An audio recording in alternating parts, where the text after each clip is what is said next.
Some investment banks and other analysts are downgrading their forecasts for the American economy this year, in large part because of the Delta variant of the coronavirus. Jobs in the non-farm sector fell far short of expectations last month, and consumer confidence is at the lowest level in a decade.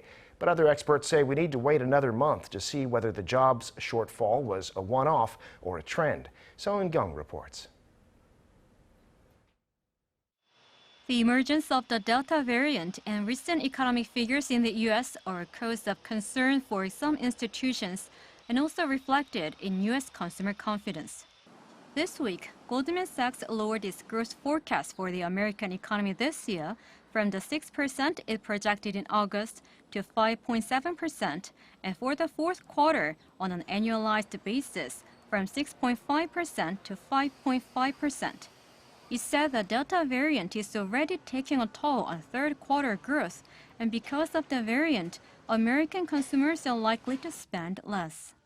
Goldman added that headwinds in the short term also include the fading of fiscal stimulus, as well as a slower recovery in the service sector. In fact, U.S. consumer sentiment dropped sharply in early August to its lowest level in a decade, even lower than April 2020, early in the pandemic. And the non-farm payrolls in the U.S. rose in August by only 235,000, which is less than one-third of the market expectation. Economics research firm Oxford Economics last month also downgraded its forecast for the U.S. economy this year from 7.5% growth to 6%. But experts say that we need to wait and see whether these downgrades are justified.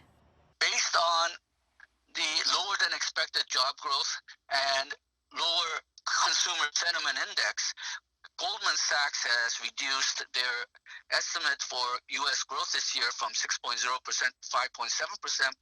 Now, there has been a month in the past where U.S. actually lost jobs during the recovery process. So this might be a one-month fluke. We'll need to see what happens in the next month to see whether this is a trend which justifies lower growth estimate or whether this is just an unusual event that happened this month. When it comes to the potential impact on Korea, the expert added that a downgrade for the American economy is not going to affect Korea too much, mainly because the U.S. economy is still relatively strong compared to other countries, even with a lower forecast, and also because the hit from the pandemic is mainly limited to the hospitality and lodging sectors. Seo Eunkyung, Arirang News.